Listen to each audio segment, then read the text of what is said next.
This is a mock interview conducted by ForumIAS Academy at New Delhi. The interview panel includes eminent academicians, retired bureaucrats, and other luminaries. The objective of the program is to acquaint the candidate with the format and expectations of the personality test conducted by UPSC.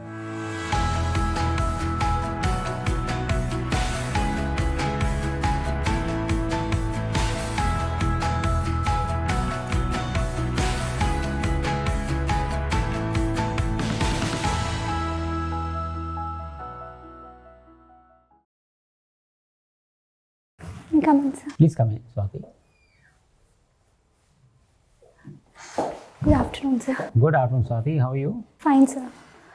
Please sit down. Thank you, sir. Swati, what does Swati mean? So, Swati, my mother kept my name Swati as Swati is a nakshatra in Hindu.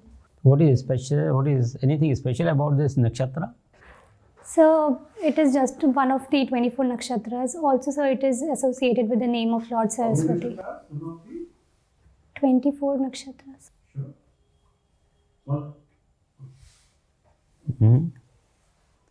All right. So, what is special about this nakshatra? You are saying something? So, that is all about the nakshatra. Also, my name is associated with Lord Saraswati, her name. Acha. Swati means Saraswati also? All right. Okay. How many hands does Lord Goddess Saraswati have? It's a 4. But why 4? Why not 2 or why not 10 or 12? Sir, we'll have to read on. All right, okay. Swati, I find that you are doing something for waste management campaign kind of thing. Tell me, what is the problem with the solid waste? How can we take care of solid waste in our cities? Sir, in the recent times, the kind of solid waste that is, I think, changing from biodegradable things. Now it is more of non-biodegradable. So that is to be taken care of. Also, sir, the management of the waste, the source segregation, that is to be taken care of. For example, Indore stands as one of the best practices in source segregation. But in spite of all that, you go to any big town or even a smaller town, there will be heaps and heaps of garbage. We started this Swachh Bharat Abhiyan sometime in 2014-15. So that is, I think you were saying about the problem of legacy waste that we found. No, legacy. But why we have not been able to get our towns and cities clean, absolutely spotlessly clean? No garbage. What is the reason? Sir, such an immediate change in short-term perspective, I think it is quite complex and difficult. So for that, I think we need more sensitization and awareness in people using IEC, that is information, education and communication with people. No, that is only, you see, if you make people aware, they may not litter. That is one part. But once they are littered or whatever it is, the garbage has been collected. Thereafter, nothing happens to that garbage that is kept for days together. Sir, I think now government is taking steps by using these waste to energy plants and CBG. This waste to energy, when we were very young officer, even at that point of time, we tried to implement some of these projects, but nothing much happened. Sir, things will take time. And as you said that many a times this waste may not be giving good calorific value. So that can be a challenge in order to understand which waste can be used for. You live where? In Bengaluru? No, sir. Sir, I live in Jamshedpur. Jamshedpur. Can you call Jamshedpur as a clean city? Sir, in some terms, yes. Okay, so what are they doing with their solid waste management? Sir, the local administration has used this e-bins concept, where once the bins are filled, the waste is collected and thereafter where is it transported? So a third party is involved in which the waste. What do they do and what is the average distance to which the garbage is transported? So the average distance I'm not aware of. All right. You see, I started this Swachh Bharat Abhiyan. I was Secretary Urban Development, Government of India, along with the Prime Minister that time. So the biggest problem with the management of solid waste is the transportation. And if you look into Delhi or any big city, they must be transporting solid waste 30 kilometers, 40 kilometers, 50 kilometers. You have to take it outside the limit of municipal limits. Nobody allows you to keep it there only, kind of thing. So ultimately it had to be transported for landfill and things like that. That's not working. If you are able to process that garbage, that waste within 2-3 kilometers, only then we'll be able to keep the town clean. If you go to New Moti Bagh, that's a small colony. Not even a gram of solid waste goes out of that colony. And it is less than 2 by 2 kilometers.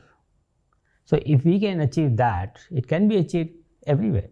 Idea should be that we must make it a mandatory kind of a thing, that no garbage will move more than 2 or 3 or 5 kilometers.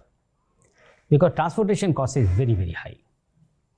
The moment you transport it over a longer distance, you cannot drive economical benefits out of it. So that is one of the issues. All right. Thank you, sir. Okay. Jamshedpur, you are in Jamshedpur. Only yesterday the government had decided to keep the municipal management of Jamshedpur town with Tatas. Any comments of yours? Because some activists, they are objecting to it. Sir, Jamshedpur was started as an industrial town, and hence people are dependent on Tata company for their livelihood and employment. Sir, in order to make it into a municipal corporation rather than an industrial town, either way, sir, there should be a better stakeholder management. For example, people are protesting, they are thinking they will not be able to pay the huge cost that might incur if it becomes an industry. So what you are saying is that if it is given to Tata, they will impose many more taxes, they will levy lot of taxes. So people are concerned about that fact. So I think, sir, they should be. So why can't a small statement come from Tata that look here, we will be charging whatever is the bare minimum. Ultimately, we are not making money out of it, that's all. Shouldn't they say? So now also wherever Tata is providing its services in terms of waste collection and all, so it charge minimal amount of 100 to 200 rupees. So sir, that should be conveyed to people that it is for their own benefit. And if they find the fee to be more, then the further solutions can be taken care of. All right. What are you doing currently, Swati? Sir, I'm just preparing for this civil services exam. You never worked anywhere? You were born 99 and you had completed your BA in 2019. What did you do thereafter? So thereafter I had decided to pursue my masters, but then after I changed my stance and came into the preparation phase. So meanwhile, while I was at my home, I used to teach some of the children in my neighborhood just for my own satisfaction. All right. Since that is my last question, since you are teaching kids, Yes, sir. what should be the focus of our teaching? So the focus of our teaching should be to bring out the best in every child. So every child may not be academically intelligent or... That's fine. So what does that mean basically? So we need When to... we say learning, we have to impart learning. That can be in social sciences, that can be in art, creative thing, math, whatever it is, as you said. But what should be the focus on that? Sir, it should be to develop where the child finds its interest. So for example, sir, if a child is interested more in painting and drawing, so more focus should be on that. Apart from that, the degree which we get, that should not be limited only to this marks and all. That should be in substantive sense in the child's development. Primarily, the focus has to be on the cognitive ability, development of cognitive ability. That can happen in any field, drawing, art, poetry, social subject, mathematics, science, anything. And idea is that kids should be allowed and encouraged to think In this country, our focus is basically on rote learning and not on thinking process, and that has killed this country. That's why, in spite of the fact that we have 1.4 billion people, we have not been able to add anything new to the existing pool of knowledge. We do not have many Nobel laureates. We may claim a whole lot of things. We are supposed to be the world leader in IT, but most of the software come from outside and not from India. We just do some kind of a marginal improvement. We do some small programs, small softwares, but the basic, the disruptive technologies, these come from outside and not from India. The reason is that we do not encourage our kids to think differently and to think. We basically ask them to acquire knowledge. All right. Okay, thank you so much. You want to say something? No, sir, with the new education policy, I think so changes will soon come to India as hopeful. well. Yes, sir. All right, thank you. Thank you, sir. Swati, you are basically, your hometown is Jharkhand, right? Yes, sir. So Jharkhand is formed on the pretext of underdevelopment, neglect, tribal neglect and all. So many years have happened, but still on the socio-economic front, the same thing, Jharkhand today is also comes under the poorest of the poor states. Why so? So while Jharkhand stands at the second most poor country in India, sir, but there have poor state in India. I'm sorry. So, but there have been changes. So, in matters of human development, so Jharkhand has fared well from Bihar after its separation. How? Do you have any statistics? Sir, I cannot recall exactly, but sir, I have read that it is better than Bihar's. So, also the growth rate has improved in Jharkhand. So, with this private sector initiatives and CSR activities. Any per capita income? Any change in per capita income? Sorry, sir. Any change in per capita income? So, per capita, I'm not sure. But sir, growth rate has improved. Sir, FDI is coming in terms of industrial sector. So, with this private sector engagement, government is taking steps for the development of tribals as well. Yes, it's basically the government. Basically, it is tribals has been dominating the government there. But still, if you see if it comes to Jharkhand, it is a most corrupted political system as well, right? Why so? So there can be many reasons for corruption. It is yet to find out one definite why of corruption. So I think there are issues of infrastructure, finance that comes that does not percolate down to the people. Also, so the problem of Naxalism, that is also a problem which leads to corruption. Fine. So what do you think about the recent women reservation bill? So do you support that? Yes, sir, the women reservation bill is a step in right direction, I think. Why? Why should women be given reservations? Where everywhere we are saying that men and women are equal, right? Then why women should be given reservation? So while the women voter turnout has increased in country since independence, the same level have... Sorry, voter turnout? Women voter turnout has increased in the country. The same has not been reflected in terms of the representative. So for example, in local level also the problem of Sarpanchpati is still prevalent in many states. So I think, sir, in order to get out of that stance, there is a need of 4 women representatives at national level. So I think it is a step in right direction. Okay. I will ask you one last question. Yes, sir. That China is a biggest player in our neighborhood, like biggest power, you can say.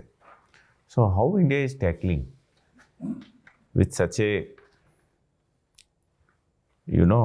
such a wealthy and powerful neighbor in our doorstep. So how we are tackling our neighborhood countries vis-a-vis China?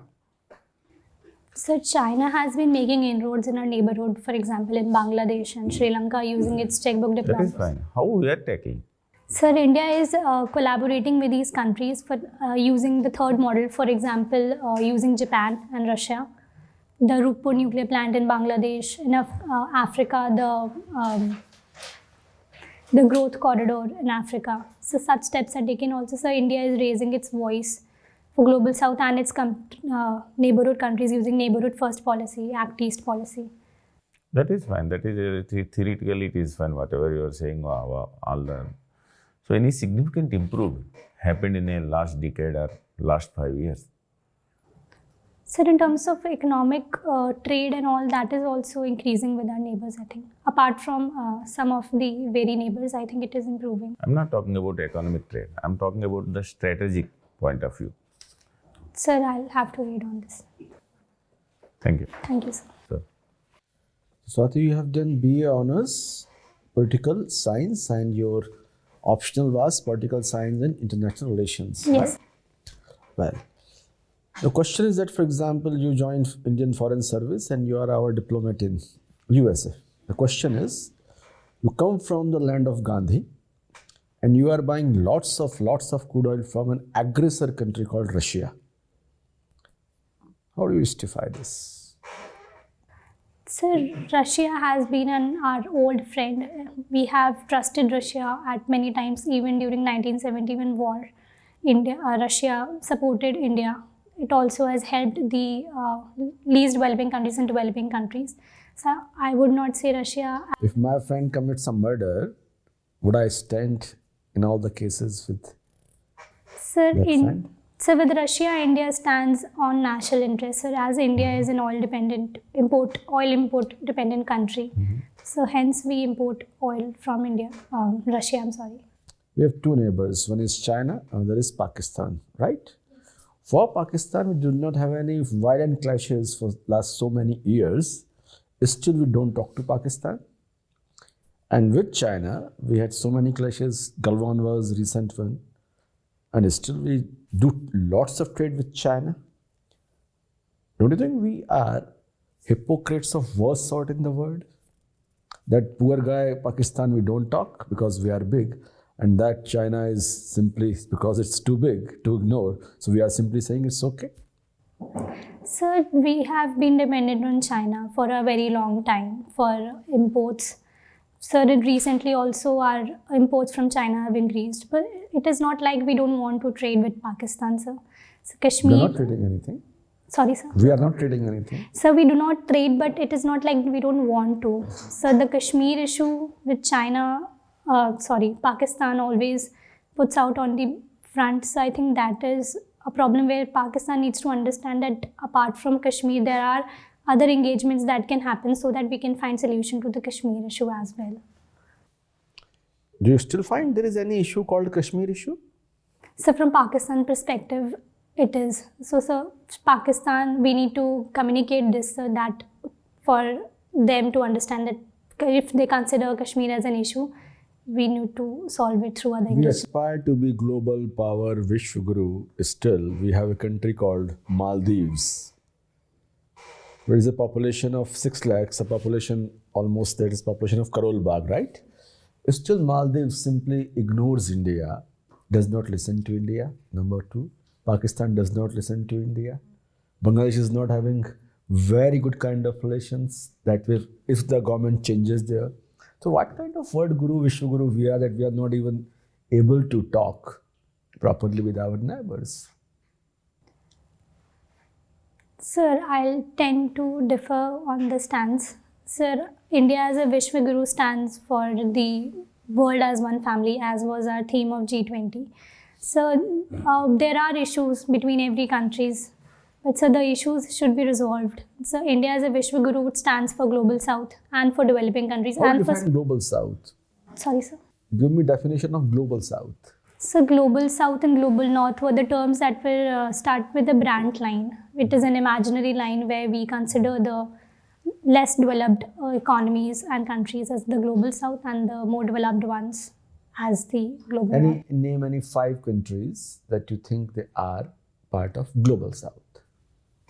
So for countries from Africa, Indonesia, Malaysia, India, in fact. Malaysia is part of Global South? Sure. Yes, sir. They're better economy than Indian economy? So, but in compared to West, it is still less developed. Okay. How do you define Quad? Quad is an engagement of 4 countries for maritime cooperation in the Indo-Pacific area. Are we taken seriously in that engagement? Yes, I think India is taken seriously in the engagement. Sir. Thank you, sir. Hello, Swati. Sir asked you about why India talks to Pakistan and talks to China and does not talk to Pakistan. Can you try to answer that question using a theory in political science and international relations, which is the complex interdependence theory? So the complex interdependence theory of international relations deals that the countries are now dependent on each other in more than one terms. They are not like just the border problems, there are other problems as well. Other engagements as well. For example, trade, sports, etc. So the same can be reflected with Pakistan. So sports is one of the themes where complex independence can be seen between India and Pakistan. Okay. Now, realist theories say that nuclear weapon is a weapon of peace. How would you justify that? So realists take nuclear weapons as a deterrence. They believe that if there is a threat, if a country perceives nuclear weapon as a threat, then there might not be a nuclear war. But sir, however, I think nuclear weapons have developed nowadays as a taboo. The use and the horrific incidents that a nuclear weapon can have, so that has limited its impact and its use in the international. Do you think deterrence has been beneficial in not having another world war?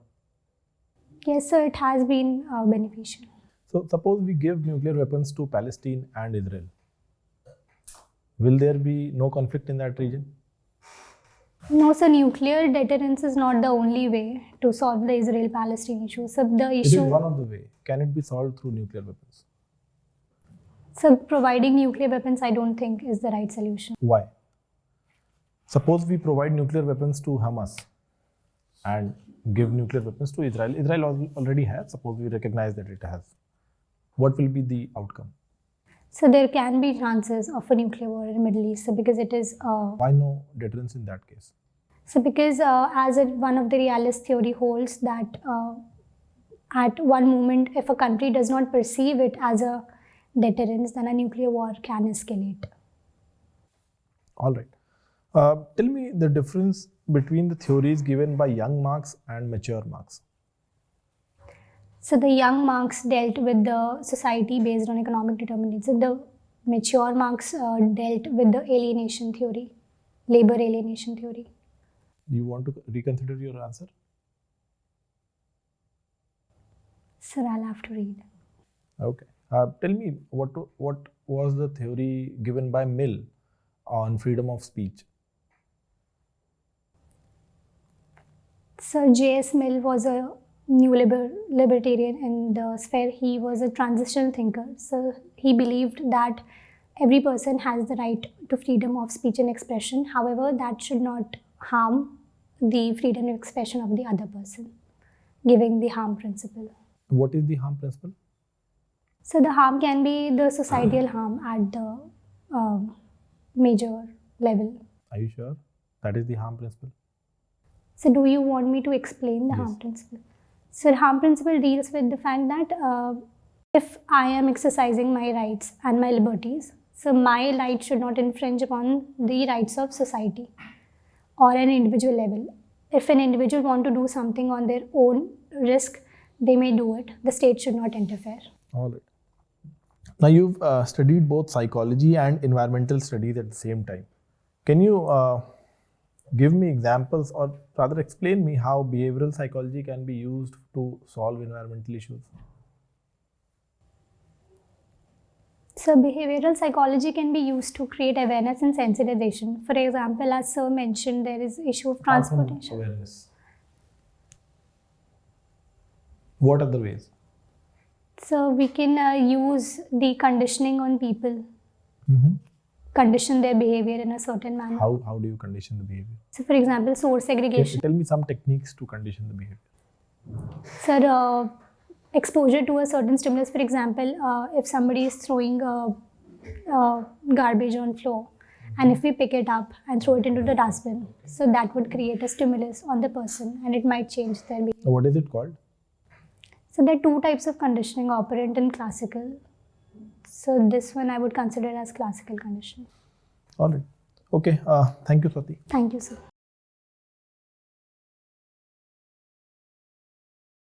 I personally feel that that sentence or that Naxalism is giving or leading to corruption is not quite correct. Because there is corruption, people are unable to get their work done in a rightful manner. So then they go to somebody who is extra constitutional. That's a little bit of an issue. So these are some of my views and our views basically. So you will do very, very well, and I wish you all a great success. And don't give up.